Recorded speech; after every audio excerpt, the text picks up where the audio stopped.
So I've had the gamut of everything from first graders to 12th graders. And the one thing that I have definitely learned from that is that language learners are language learners. And they, regardless of the level and regardless of the language, that a lot of the teaching technique and what we do in the classroom is really applicable to a lot of students, to all of our students, in fact. So just real quickly before we jump into this whole topic for today, I love to connect with people on social media. And whether you see it as a useful tool or something that's going to ruin the world, it is a good way to stay in contact. And so I'm WL Classroom. That's my blog, World Language Classroom. So you can find me everywhere on social media. And I also host a weekly podcast called World Language Classroom. And I usually have 2 or 3 guests a month. I do a couple of solo episodes as well. And the one thing I always say when I have teachers on is that I just want to know what you're proud of. And what are teachers proud of? And that's what resonates with listeners. So you can find me on all the listening apps, and every Monday morning, a new episode comes out. And I always like to put the plug out when I'm talking with teachers that if you're proud of something that's happening in your classroom, let's share about it. Let's bring back the joy and respect to teaching that isn't so much out there right now. And I started this podcast a year and a half ago to make teachers, to give teachers an opportunity and a platform to be the rock stars that they are.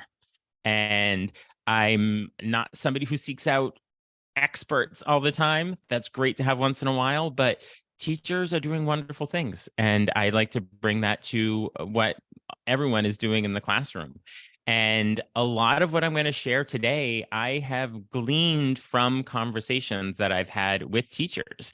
And I always say that the best teachers are the best curators. And if you think of everything that's out there, and if you think about a museum and a curator in a museum, they're not the artist. They're the ones who find the different pieces of art and put them together to create an experience. That's the job of a museum curator. And I think of teaching the same way. We don't have to create everything from scratch every time. You come to a workshop like this, you go to your state or regional workshops and all of that, and you're going to find those ideas. Are you going to use it exactly like that? Maybe not. Sometimes you will, but you're going to put it all together within your classroom, and you're going to curate that experience for your students. So I don't like it when I hear people say, oh, I stole this from that teacher, or I got this idea from that teacher. It's great if you want to, attribute where you're getting things from, but let's think of ourselves as curators for the classroom. You're finding all those ideas, bringing them together, and creating that experience for our students. So let's jump into our topic today and looking at, so what are we going to do when we take on this topic of teaching grammar? And so I'm gonna sort of show you the 5-step process we're gonna go through. I'm a research guy. I love the research. So we're gonna start by looking at that because there's a little too much of try things out based on anecdotes that's out there. And I want to make sure that what we're doing, that we're gonna see that it's really foundational in terms of research. We're not gonna get too bogged down into it, but I think that it's important to do that. And I also respect teachers as your educators, and you get the importance of that. So I like to share a little bit of that. Then we're going to look at this whole concept that I call the cart before the horse. And that's how I'm going to frame a lot of this grammar stuff. And what we do with grammar is we put the cart before the horse, where we teach the grammar and then try to find ways to use it. Where if we just flip that, and we say, okay, what is it we want to communicate? Then let's just focus on the grammar we need to do that rather than all the grammar. And it's just a matter of flipping the cart before the horse. And then we're going to look specifically at explicit and implicit grammar teaching. So sort of what it has traditionally looked like. I call it the legacy approach as a respect to the way teaching has happened. And then looking at more implicit ways of doing it, which will be our focus as we look at things like mechanical drills. Are they still happening? Is there value in that? And then even looking at some of the work of Stephen Krashen And then that is going to lead us right into looking at procedures for teaching grammar communicatively and in context. Now, you'll see there, I'm saying teaching grammar. So this is not going to be a time for the next 45 minutes, hour together where we're saying avoid grammar. We're actually looking at how we can do that, but in a way that is communicative, that keeps it front and center in terms of using it in the classroom. So we're going to start by looking at some of the research, and we're going to specifically look at Florencia Henshaw and Bill Van Patten. And Florencia Henshaw recently published the book Common Ground, and Bill Van Patten is a guru. He's a name we should all be aware of in language acquisition research and second language acquisition. So when we look at research, I always ask the question, is research useful for the classroom teacher? It must be to some degree, right? It must be, but it doesn't always find its way into our classrooms. So how can we leverage this research and use it in a way that is applicable to us? Because a lot of times it feels like it's not. And this is where I want to really shine a light on Dr. Florencia Henshaw, who has started building this bridge of bringing the research to the classroom in ways that are really applicable. They're really actionable. And when Dr. Henshaw looks at research and she looks at this idea of second language acquisition researchers and there are teachers. And the thing is, they're very rarely the same person. There are all of those researchers out there who are studying all the ways to do it, but they're not actually doing it. And then we have all the teachers that are trying to implement in the classroom, but aren't the ones conducting the research. And for good reason, because if you're doing any sort of research out there, it's a lot of work to apply for grants and do all of your statistics and all of that. You don't have time to be teaching. And what teacher out there has the time to be doing research? So it's really about finding this bridge between the two so that they don't exist separately. And that's really where Dr. Henshaw has helped us with this. And she looks at this idea of you have the lab where the research is done and you have the classroom. And a lot of times that lab is nothing like the reality of the classroom. It is not in the trenches of the classroom. A lot of times it could be based on 17 students in a 202 Arabic class at a university, and they come up with all these statistics and everything and all these claims. And then you think, but I teach ninth grade Spanish in this school that is nothing like that demographic. So what does that mean for me? And you could read some of that research and it just lays a lot of claims out there. And you think, nah, not really the experience I have. And so that creates implications for us in the classroom. And it's sort of, is that actually useful for us then? If it doesn't replicate exactly what they were seeing there, because the context that we teach in means so much.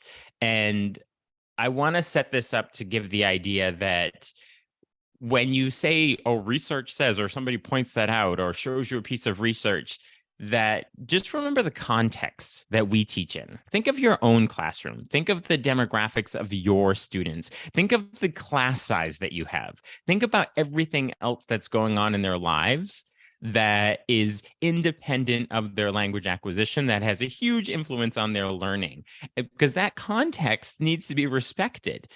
So that doesn't mean let's ignore the research, but it means we want to find a common ground. And that's actually the book that Dr. Henshaw wrote called Common Ground. And she has us look at this idea of look at the research and find clues in it rather than do it this way.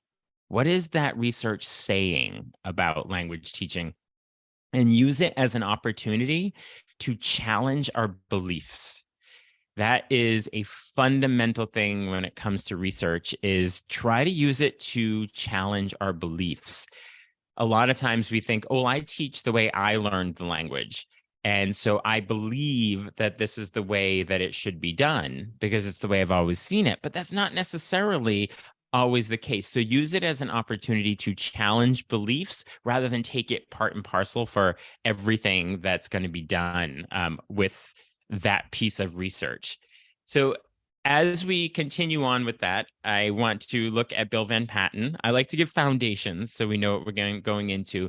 And Bill Van Patten, who is a guru with language acquisition, he will be the one to remind us that acquired language, so we're talking about acquired language, not learned language, does not resemble rules and charts. And that's a lot of times what it would look like in a textbook, rules and charts. And that's not actually the way that language is acquired in our brains. That's one of those belief things that we want to be able to challenge that belief, because a textbook has traditionally shown us that you learn grammar by level of complexity rather than usefulness.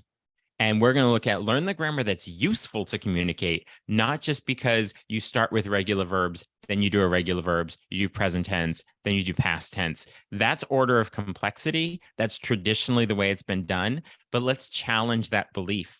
The fact that most of what we speak about in our everyday lives is in the past tense, yet that doesn't come up till late in level 2.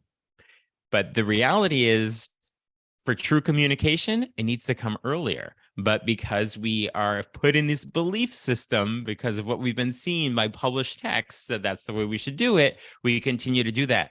And one of the unfortunate things about that is a lot of our curriculum is based on those legacy texts, those textbooks that laid it out for us like that. So we also want to look at this idea that language acquisition is largely a subconscious process. And that is a really challenging belief to put to the test. And that is something that's borne out in a lot of research, is it's something that happens subconsciously. And learning the rules doesn't mean that it's going to become part of our subconscious. So along with that is respecting the developmental nature of language acquisition. There are certain ways, certain orders in which things are acquired, language elements are required, and regardless of what we do, they're always going to happen in that order. Like the research shows that in the English language, the present progressive tense, the is, are, doing something, is learned, acquired before the simple present tense. That's something that's been borne out in the research. Yet, if you're learning English as a second language, that's a verb form that would come much later, because it's about complexity and not the reality of how it's actually used. So we want to respect that developmental nature of language. So in using this word proficiency, and that's what we're always teaching towards when we look at this idea of communication or grammar, is proficiency. And there are a lot of different ways of looking at proficiency, but I want to use a simple definition for us. And it's what you can do with language, and it's not what you know about the language. That's what proficiency is. And if that's one belief system that we can challenge right now and say, okay, my students are able to tell me about adjective agreement, that's knowing about the language, but can they actually understand it and use it to communicate? That's proficiency. And we just want to make sure that we're always going to that step. What's next? And moving beyond that idea of, so we're teaching this grammar and how we're going to be able to use it. But essentially our goal for proficiency is, okay, that's great. You've spent the time on the structure, but what are you going to do with it to actually communicate? So to make sure that we're all sort of coming at this from the same place is, with ACTFL, there are 6 essential core practices. There are more core practices that ACTFL has, but these are the 6 that we tend to come back to. And the first one is to use the target language for learning in the classroom as much as possible. You often hear 90% plus target language. I would actually add a little bit to that and say it's not just 90% plus target language use, it's 90% plus comprehensible language in the classroom. Because if it's highly proficient, fluent language being used 90% of the time, that's well above the student's level, they're not going to acquire language. So it's not just use the target language 90%, but use 90% comprehensible language with students. And I really, really hope that the ACTFL verbiage around that starts to include that a little more, because that is essentially so important. It's sort of one of those things that's assumed, but when teachers are trying to move towards using the target language more in the classroom, it doesn't mean just only speak the target language, but in a way that's comprehensible to students. And that takes stamina and practice if you've tried to do that. So the next one is to design communicative activities so that students are growing in proficiency actually using the language.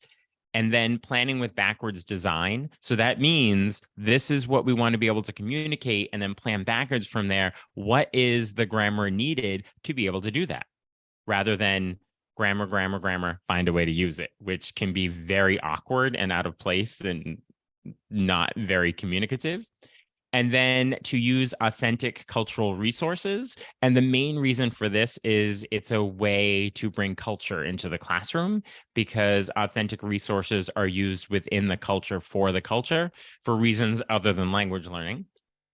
And then one of the core practices is, in fact, to teach grammar as a concept and in context, which is what our focus will be. So it is one of the ACTFL core practices. So even ACTFL is there saying, we're teaching grammar. We're just doing it in a communicative way. So this idea of don't teach grammar, it's not something that ACTFL is saying. It's just about how you do it.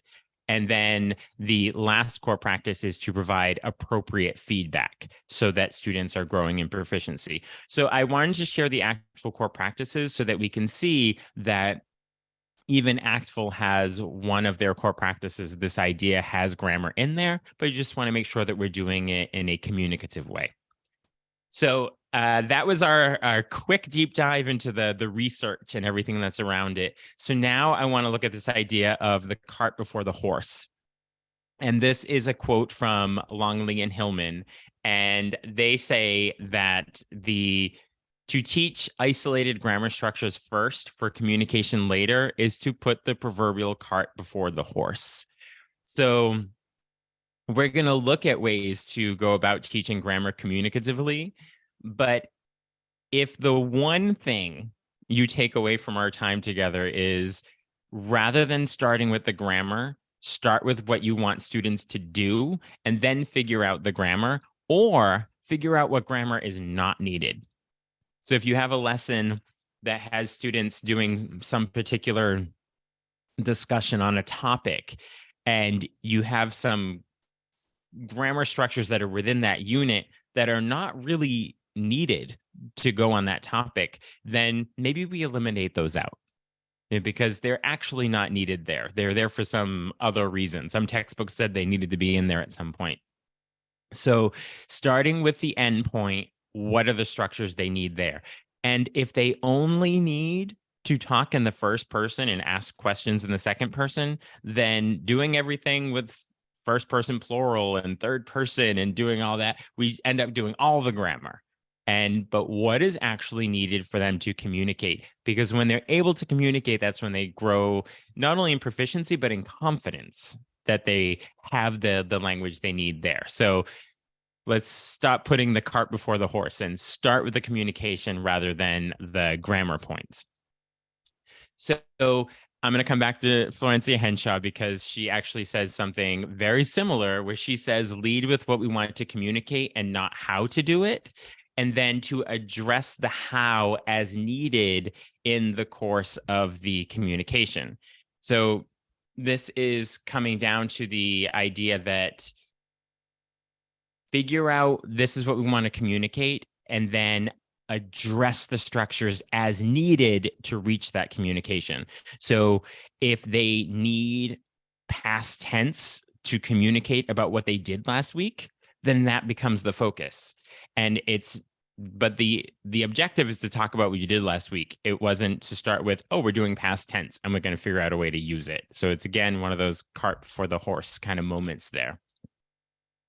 So that was our cart before the horse. So now to look at this idea of explicit and implicit grammar teaching. And we're going to look at a couple of different folks that have published on this. And so when we look at this idea, we want to clarify what we mean by explicit and implicit. And again, it's not a right or wrong, one or the other. So let's look at the value or lack of in either of these. So when we look at explicit grammar teaching, we're talking about what is incredibly conscious, what's being learned. You can talk about the rules and you can verbalize the patterns that you're coming across. It's very much a meta-linguistic information. It has very little to do with actually communication.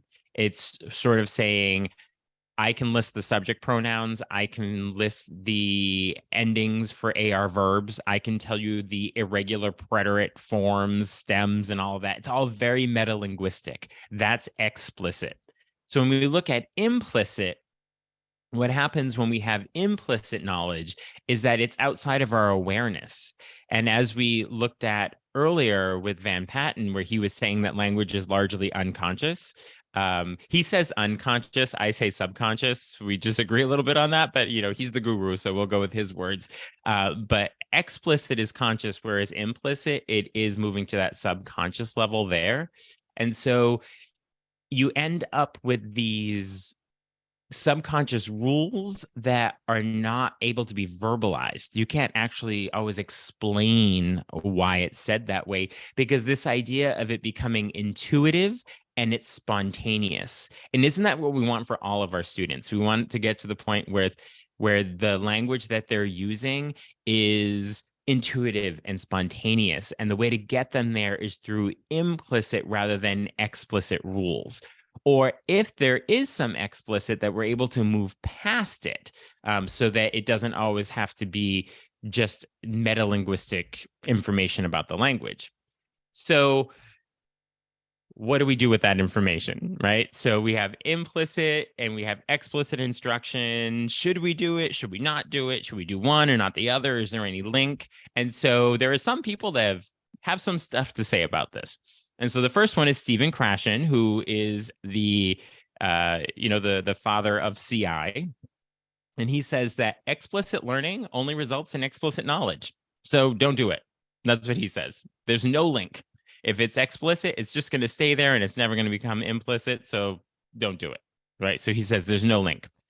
Then there is what we refer to as a weak link. And it sounds like a bad thing because they call it weak. It doesn't mean it's weak. It just means that there is a link between explicit and implicit, and doing some focus on the form and forms of the language and the conscious attention can help. And then you have somebody way on the other end who says there's a very strong connection that if you do all kinds of explicit teaching, it will lead to implicit subconscious knowledge of the language. But the reality is most second language acquisition scholars don't agree with that at this point. So you probably guessed the one we're going to focus on is the Ellison Long way of looking at it, whereas Stephen Krashen says don't do any explicit and DeKayser says do only implicit, do only explicit. So we're going to look at the link in between. But before we look at that link, why is this grammar conversation so challenging? And a lot of it comes down to the fact that not everyone agrees with what constitutes evidence of implicit knowledge. Like you can take a quiz on explicit knowledge. You can take a quiz on the verb forms. You can take a quiz on noun genders and get it right or wrong. But the way of assessing implicit knowledge is much more challenging. And so that's what makes a lot of teachers drift back to the explicit assessment, because it's much more obvious, because we really don't have a way to measure it. So that doesn't mean that we shouldn't do it. So what can we agree on? Okay, here's the building the bridge. Here's bridging the divide when it comes to grammar. And we just want to remember that learners acquire structures and syntax that are not explicitly taught. So if you are using the language 90% plus in the classroom and in a way that's comprehensible, students are going to pick up on language structures that you never explicitly taught. Because they hear them in context. So if you look, for example, at this sentence, my big new yellow colonial summer house. I know it sounds like a very hoity-toity sentence, but it's my example. So my big new yellow colonial summer house. Now, there are a lot of adjectives in that sentence. So look at this version. My yellow colonial summer new big house.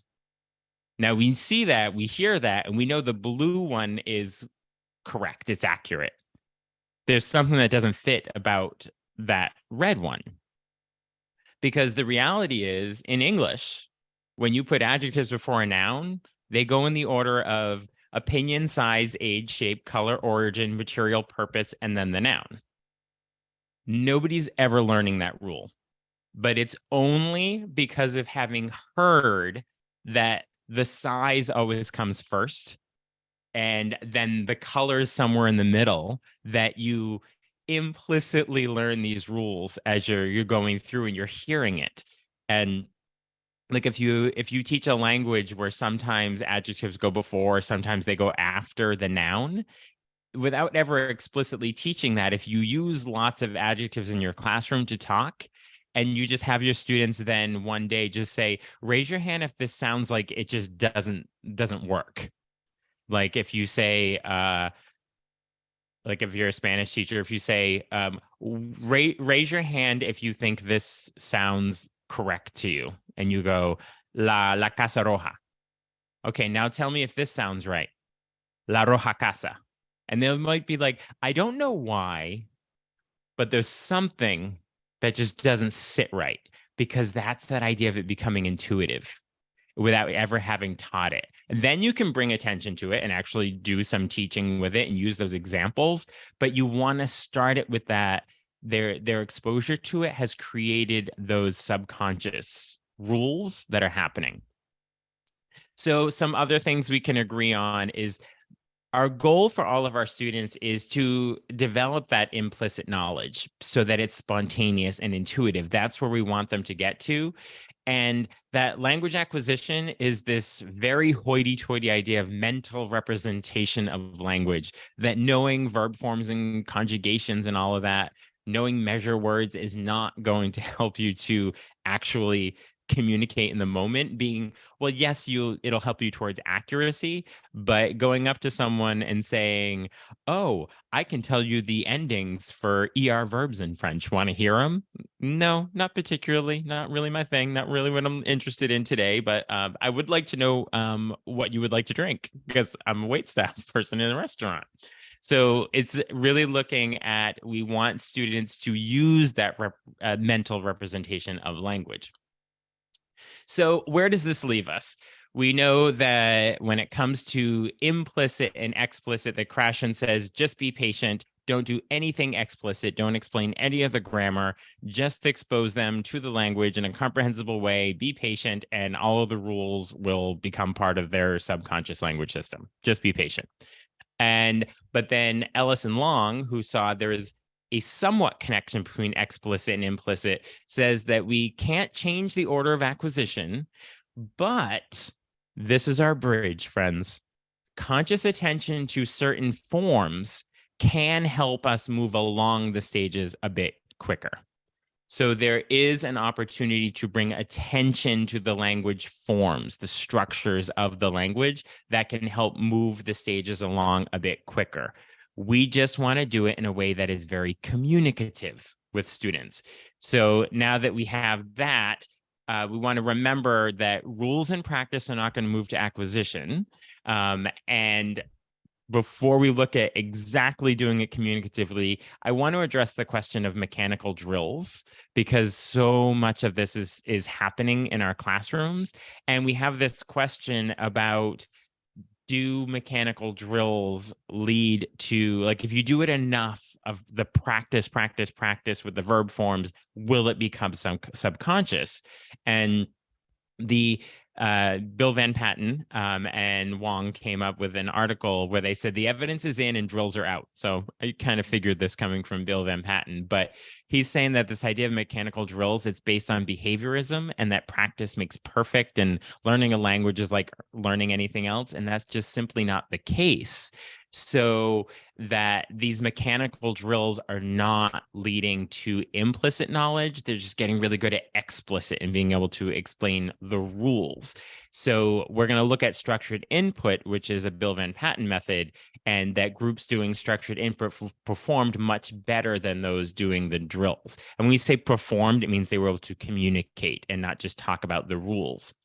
And so those drill groups did not make form meaning connections, as he refers to them. So when it comes to do those drills lead to automaticity, because this comes up a lot with teachers, that we just have to remember that acquiring language is not like learning anything else. It's not like learning to play the guitar.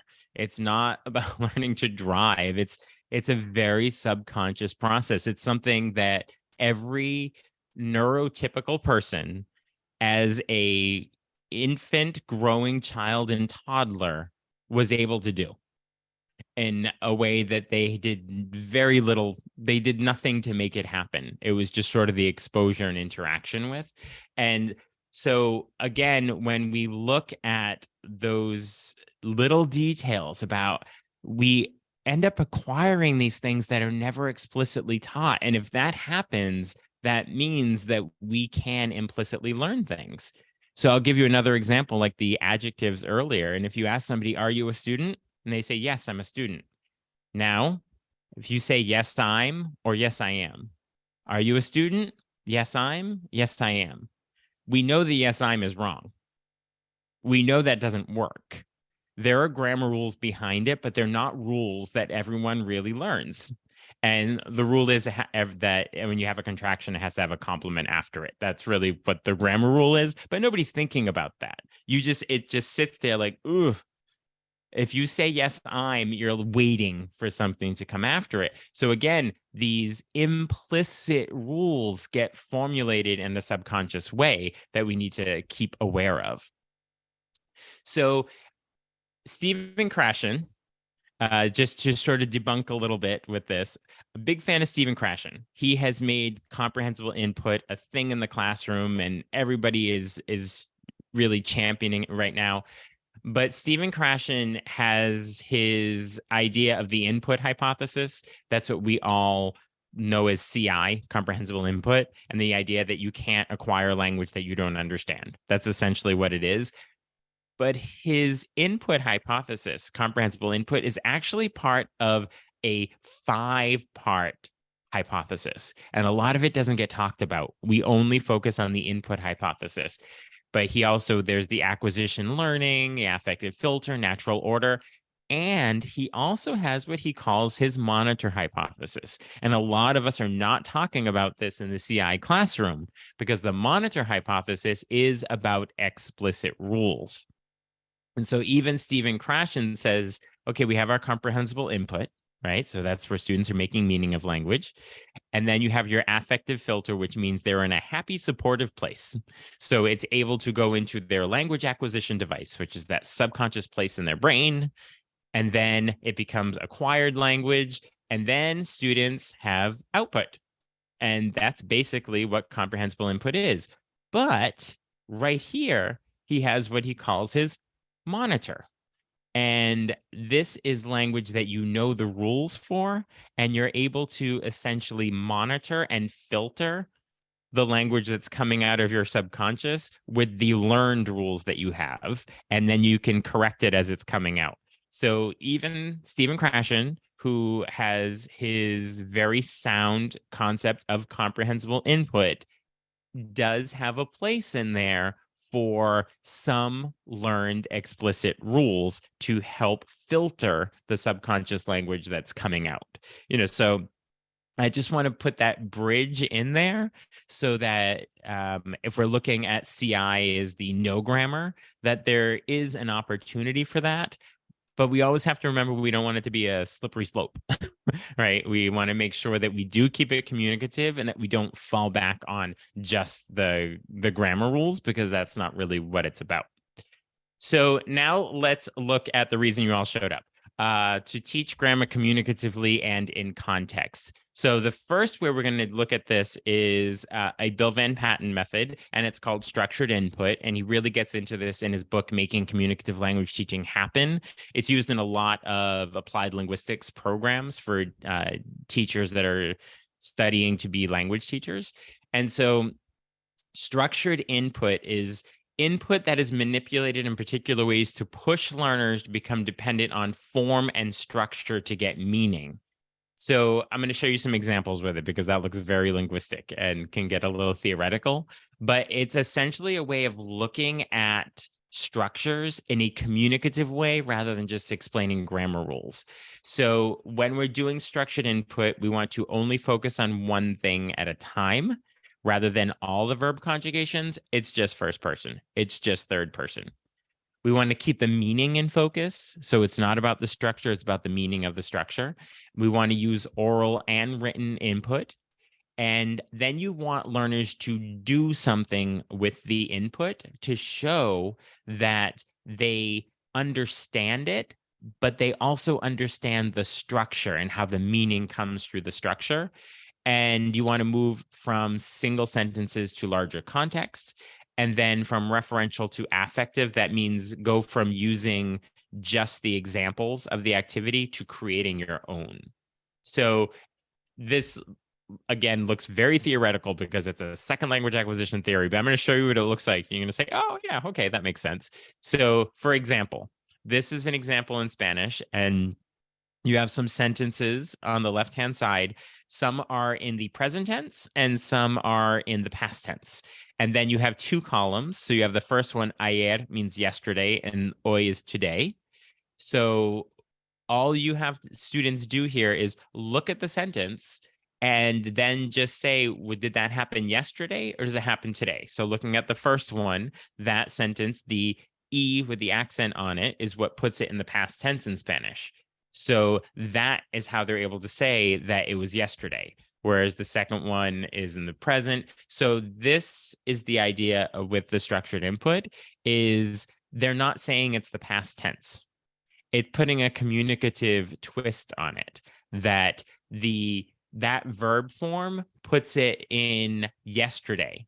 So it's not the E makes it past tense. That's very explicit metalinguistic way of looking at it, but just looking at, oh, hablé, that means ayer, that happened yesterday, or hablo con mi profesor, oh, hablo, that's something that's happening, that's something that happens today. And you can see how it's keeping the meaning and you're keeping it communicative rather than talking about the verb form and being past tense or present tense. So that's the idea of structured input. And we're going to look at a lesson in how you could put that in there. So that's one way of doing so just changing little changes from past tense and present tense to just yesterday and today. Already that's putting the meaning on it rather than just a grammar term, and that's already making it something that's like if you're giving an assessment. So if they're listening to something and students can say, when it took place rather than past or present tense, like already doing little changes like that already makes it communicative and focusing on meaning. So if you look at it here, so you can see that on the left-hand side, for those of you that are Spanish teachers, Spanish speakers, like that's first person, but then you're moving the one on the right is second person. So you're saying you. So they're doing the same type of activity, but now they're looking at those different verb forms. Okay, so this is what we're looking at with this idea of structured input. So students are able to do this in a communicative way without really talking about grammar rules. And then we have the PACE model, the PACE model. And it's an acronym that we'll look at. And it's a way of having students figure out the patterns of the language on their own rather than having them explained. So the P, so the teacher and the learners collaborate and they construct the explanations together, which I just said. And so it's teaching grammar as a concept. And again, I think looking at the example is going to help best with that. So the P is the presentation. So this is where you foreshadow the structure with emphasis on meaning. So you're not talking about the structure at all, but it's within the context of something. And then attention is where you focus on the language form there, that structure. And then you and the students co-construct the meaning. Like they try to figure out what's that pattern that they're seeing in there. And then once they've figured that out, and you help to make sure they go down the right road, that's why it's co-constructed. And then students then do something with that information, with that form, that pattern that they found as they're going through. So I'll show you an example again. I not all of my examples are in Spanish, but these couple are. So this is a texting conversation between Santiago and Valeria. And so what it's asking is, so how are you doing? What are you doing? And so it's, you can just the fact that it's in a texting conversation already makes it interesting for students rather than just having like a dialogue on the page. And so it's asking these questions and then they start talking in the past tense.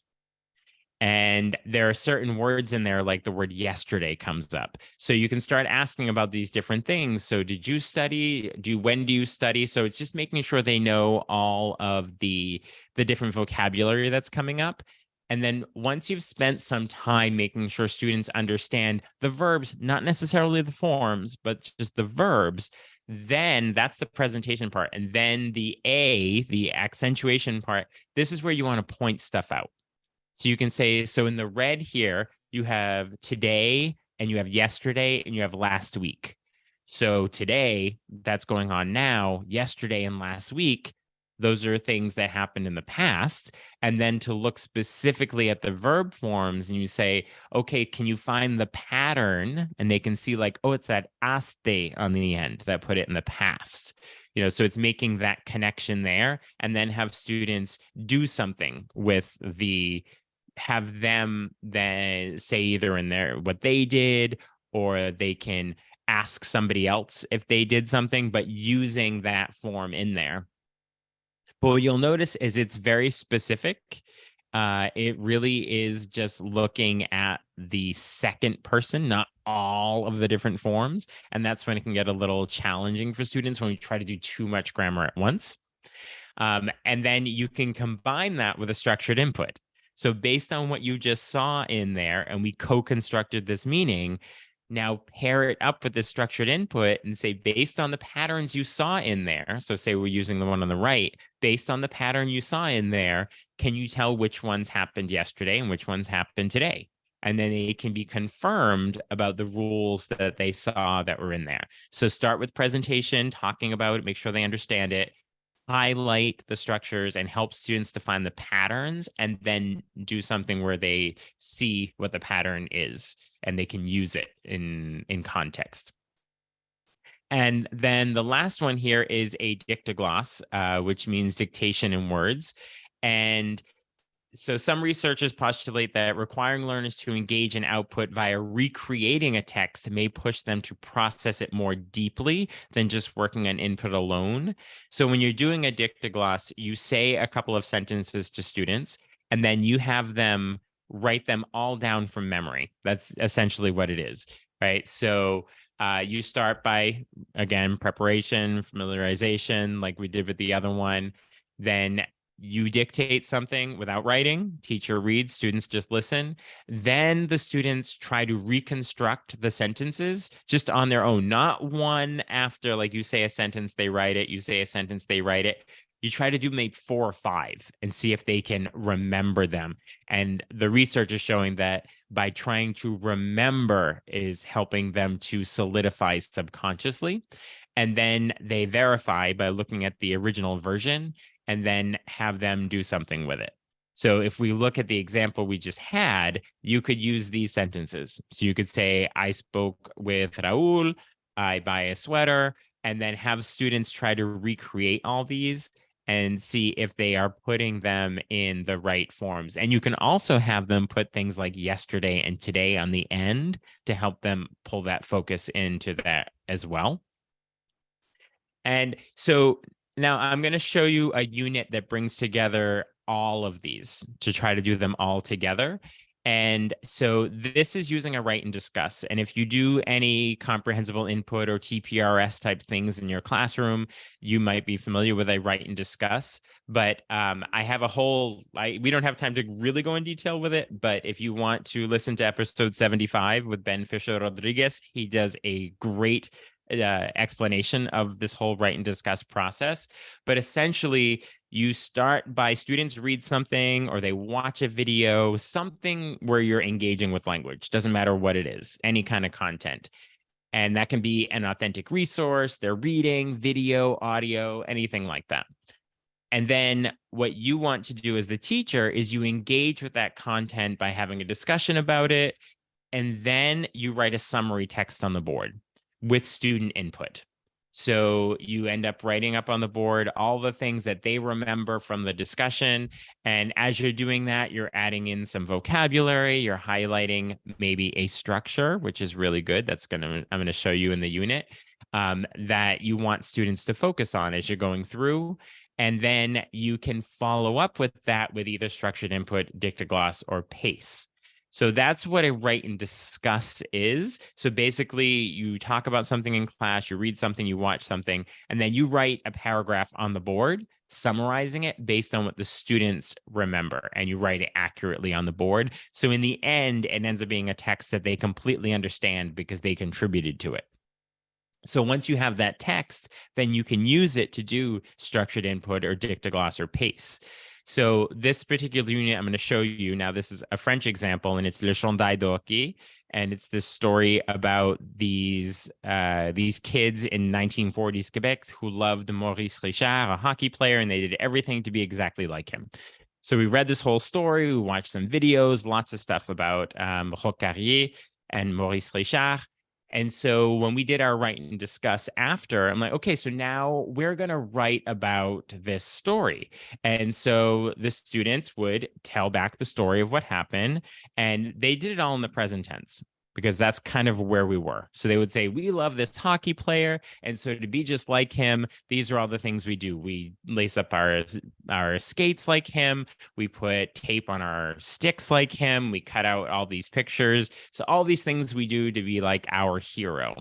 So that was great. And I said, okay, so now I want to take that text, and instead of just writing it that way, I'm going to put the text that you tell me up on the board, and I'm going to tell the story in the past tense. So we did that. We went through and we told the story, same story in the past tense. And once it was up there and they knew it really well, so now I'm doing a PACE lesson, we know this whole text, and then I highlighted, these verb forms look different than we did in the present tense. And they would notice, oh, so there's this I in all of these verb forms here. And then we're like, yes. And so this for French speakers, for those who might not be French speakers, this was what puts a verb in the imperfect. So they already have this concept. These are the things they did all the time to be like their favorite player. So we do this all the time to it. And so when they're telling in the past, these are things we used to do all the time. So we don't have to go into this is when you use the imperfect. Like we already started with the concept of these are things they did all the time because they wanted to be like their favorite player, and then using it that way. And then we can do a structured input with it. And then looking at the sentences, is this something that students are doing now in 2023, or is it something they used to do back in 1943? And they're doing the same thing with the structured input that we looked at earlier, and they're able to go back and forth and use them both ways. And then if you want to do a dictogloss, where you are saying the sentences and having the students write them, then at that point, they have to really pay attention to remembering what those verb forms were in there. So it's just this idea of taking that text that they knew, doing a structured input, doing a PACE model and a dictogloss, but it's all being done on one topic. It's the first person plural imperfect. And it's very specific, but it's all done in a very communicative way. And I often get the question of, that's a lot of work for one verb form. And I know a lot of people are thinking that, right? It's a lot of work for one verb form. But the reality is, as borne out in the research, is that doing all the verb forms in the explicit doesn't make them become implicit. So spending a little time on this, more time on this, is what's going to help move it to the subconscious. So our time today, we looked at the research from Ben Patton and Henshaw about finding, there is stuff in that research that we can find clues and challenge our beliefs. Then we looked at the cart before the horse. So if that's your one takeaway, what do you want students to do? And then what are the structures they need to do that, rather than starting with the structure and finding a way to use it. And then looking at the explicit and implicit, and that there is somewhat of a link if you want to go with that weak connection there that we talked about, and to just make sure that we don't do the slippery slope that explicit stays explicit, that you want to do it as much as possible by not doing mechanical drills, but by keeping it in context, so that when you're doing a procedure for teaching grammar communicatively, you're using something like structured input or PACE or Dictogloss, where it's helping it to keep it communicative rather than just looking at it as grammar rules. So that kind of brings us to the end there. I see in the chat that there are 30 comments right now, so I think we should maybe go through. So I'm wondering, Simone, are you with us here? Yep, I'm here. All right. Were you following the chat at all? Or maybe you can. I was, Yeah, yeah. so I guess so I don't have to go back through and read them all. There's some things you can maybe No. point We did out have a for us. question about sharing your email, which is right here on the screen. So Oh, that's okay. fantastic. We had a question about whether or not you were going to share your presentation. Yes. I guess I'll have to figure out with you the best way to do that. But yes, absolutely. Perfect. All right. Well, if anybody has questions, feel free to raise your hand. I'll unmute you and you can ask a question.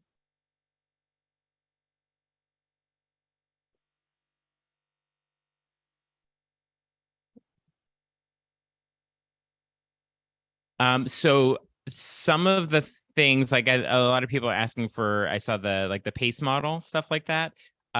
If I will definitely share out the this presentation. We'll figure out a way to do that. Maybe it'll go out in an email from Voces. But if you go on my blog, wlclassroom.com, if you search PACE, you'll see my blog post on there and on PACE, and you can download a template for doing PACE. So if you'll get this presentation, but if you actually want to have a template and the whole blog post explanation, just go to wlclassroom.com, and I think it's /PACE, but if it's not that, just put PACE in the search bar. Wonderful. We have Karen who has a question.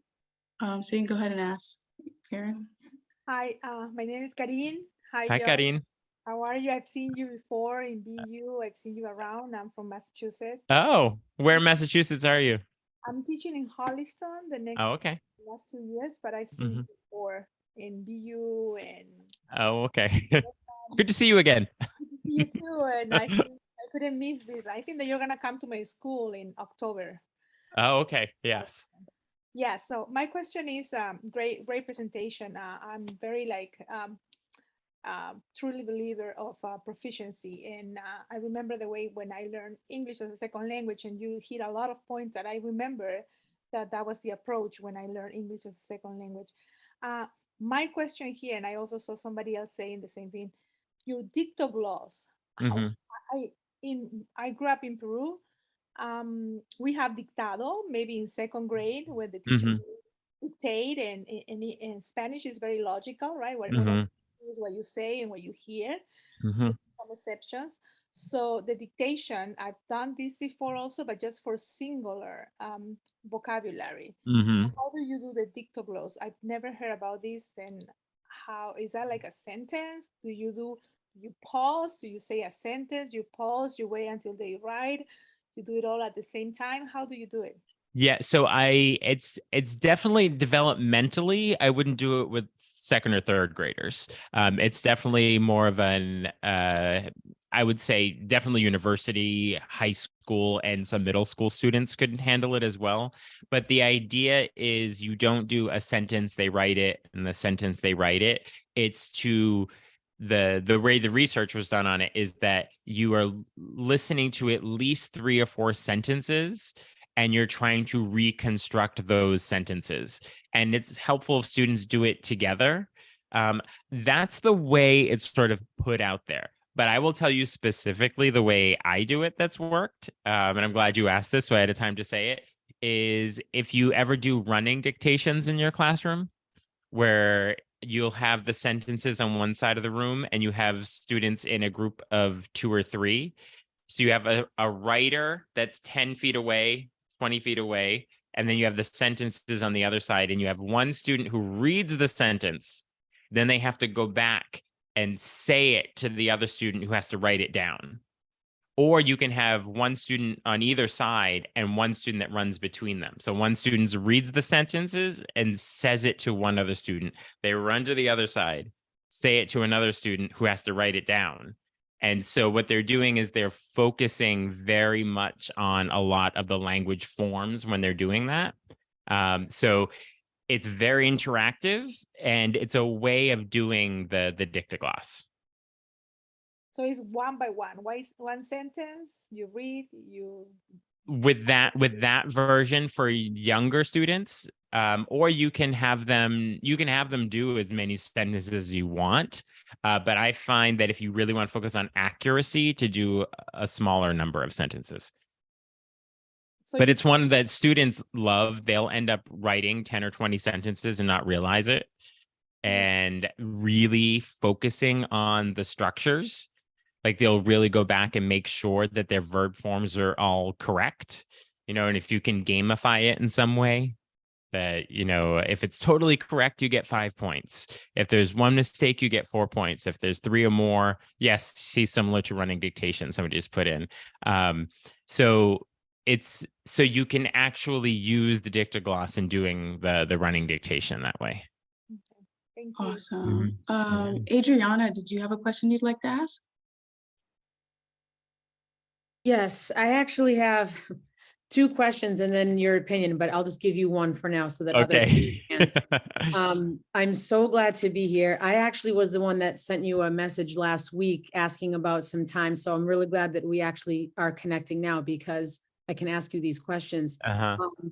I struggle with what I gather that the implicit versus the explicit teaching and learning, that the implicit takes more time and that it requires more patience, which I am completely okay with. However, at my school, I still feel pressured to complete content, and I'm still being told that it's like there's like 2 different camps. I feel like there's like the proficiency based, which is the more implicit stuff, which takes more time and more patience. But at the same time, by the end of level 1, make sure you cover XYZ, and then level 2, and then level 3. So I struggle because I just don't know.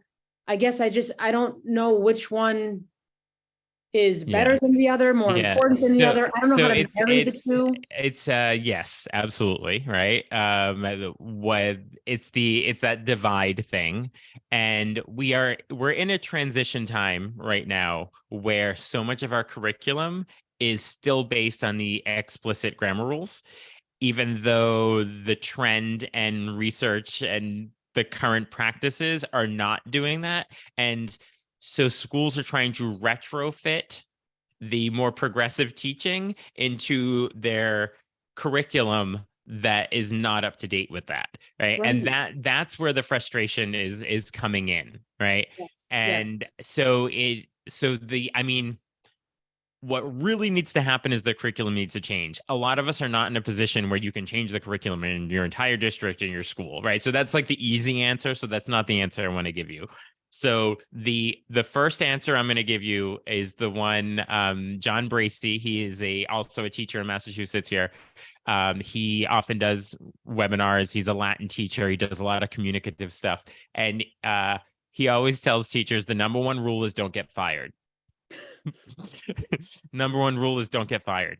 And that means that you can't go so far off track that your evaluations are horrible and all those problems. So number one is don't get fired, because if you get fired, nobody's teaching the kids the way they should be taught, right? So I think we're at a point right now where we have to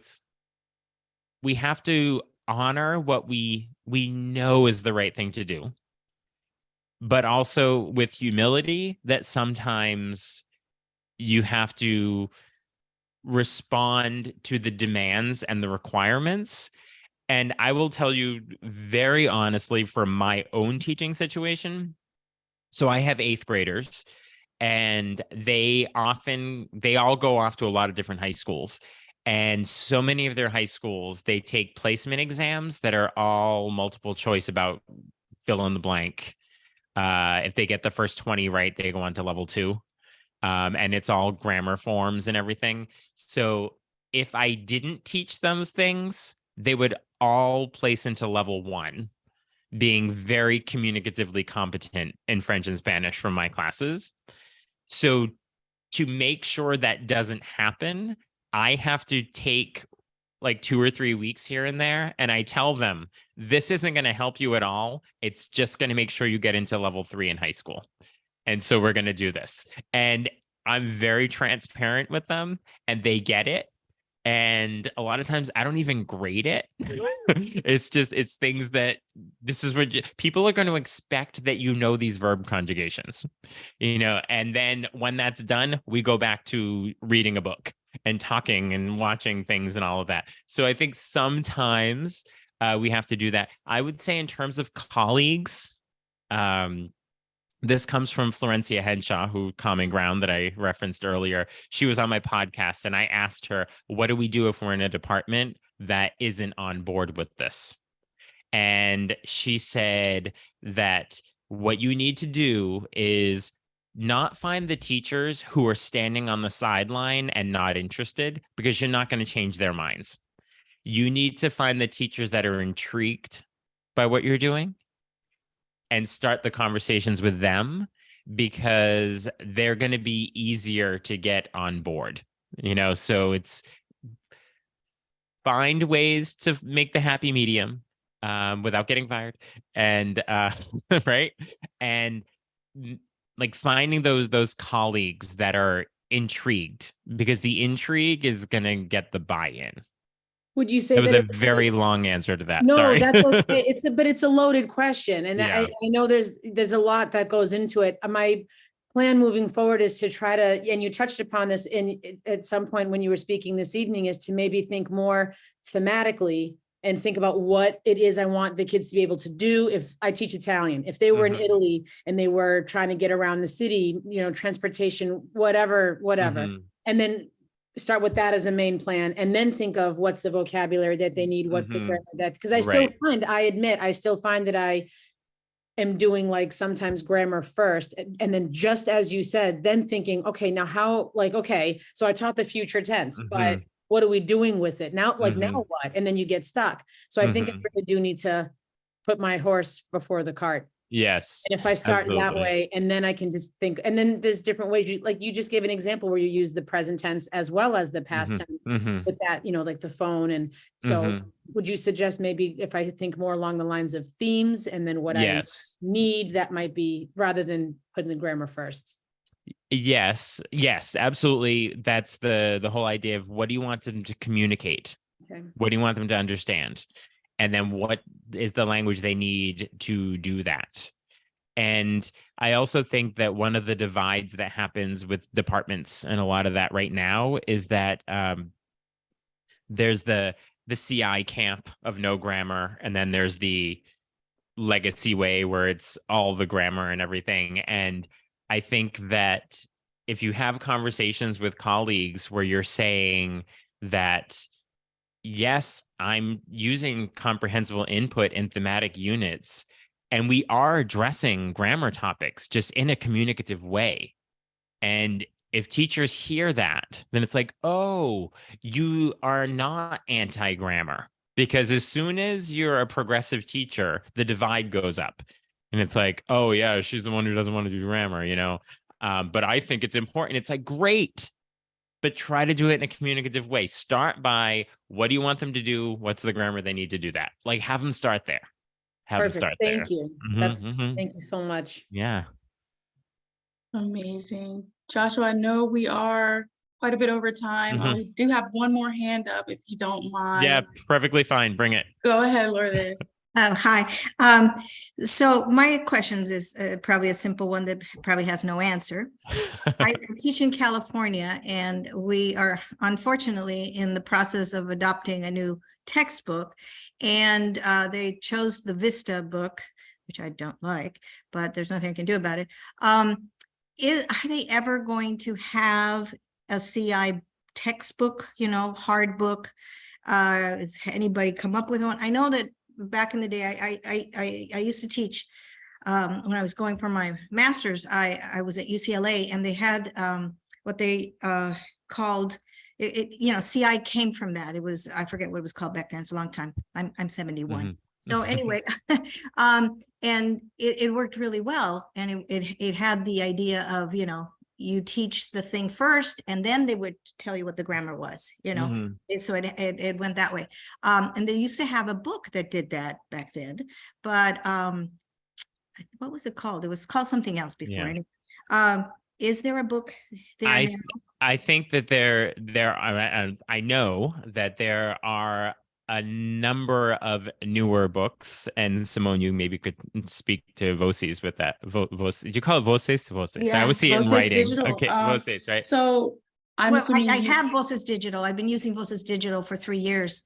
But now they're going, because of COVID and everything, but now they're going to adopt a book. So they're not going to give us Voces anymore.